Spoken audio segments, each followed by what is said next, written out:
ഈശോ മിശിഹായ്ക്ക് സ്തുതിയായിരിക്കട്ടെ. ഒരു ക്രിസ്ത്യാനി എന്ന നിലയ്ക്ക്, അല്ലെങ്കിൽ ഈശോയെ അറിഞ്ഞ ഒരു വ്യക്തി എന്ന നിലയ്ക്ക് നമുക്ക് ബേസിക് ആയിട്ട് വേണ്ട ഒരു പ്രത്യാശയാണ് സ്വർഗരാജ്യത്തെക്കുറിച്ചുള്ള പ്രത്യാശ.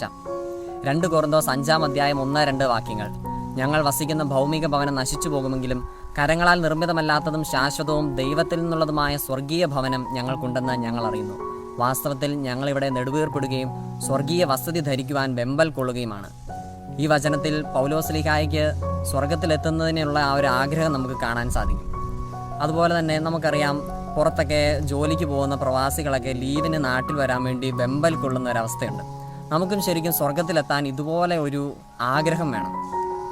ഈ ഒരു ആഗ്രഹം, സ്വർഗത്തെക്കുറിച്ചുള്ള ഒരു പ്രത്യാശ, ഞാൻ സ്വർഗത്തിലെത്തുമെന്നുള്ള ഒരു പ്രത്യാശ ഉണ്ടെങ്കിൽ നമുക്ക് നമ്മുടെ ജീവിതത്തിലുള്ള പല പ്രതികൂല സാഹചര്യങ്ങളെ നേരിടാൻ സാധിക്കും. പാപത്തെക്കുറിച്ചുള്ള പ്രലോഭനങ്ങൾ, അങ്ങനത്തെ മറ്റ് പല പ്രശ്നങ്ങളിലും സ്വർഗത്തിലെത്തും, ഞാൻ ഇതിനെല്ലാം അതിജീവിച്ച് സ്വർഗത്തിലെത്തുമെന്നുള്ളൊരു പ്രത്യാശ ഉണ്ടെങ്കിൽ നമുക്ക് മുന്നേറാൻ സാധിക്കും. ജോസ് മരിയ എസ്ക്രീവ എന്ന വിശുദ്ധൻ ഇപ്രകാരം പഠിപ്പിക്കുന്നു: പാപം ചെയ്യാനുള്ള പ്രലോഭനം ഉണ്ടാകുമ്പോൾ സ്വർഗത്തിൽ നിങ്ങളെ കാത്തിരിക്കുന്ന പിതാവിൻ്റെ സ്നേഹത്തെക്കുറിച്ച് ഓർക്കുക. അതുണ്ടെങ്കിൽ നിങ്ങൾക്ക് അതിനെല്ലാം നേരിടാൻ സാധിക്കും.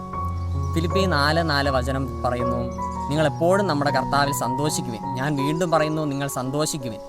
ശരിക്കും സ്വർഗത്തെക്കുറിച്ചുള്ളതായിരിക്കണം നമ്മുടെ സന്തോഷം, ഈശോയെക്കുറിച്ചുള്ളതായിരിക്കണം നമ്മുടെ സന്തോഷം.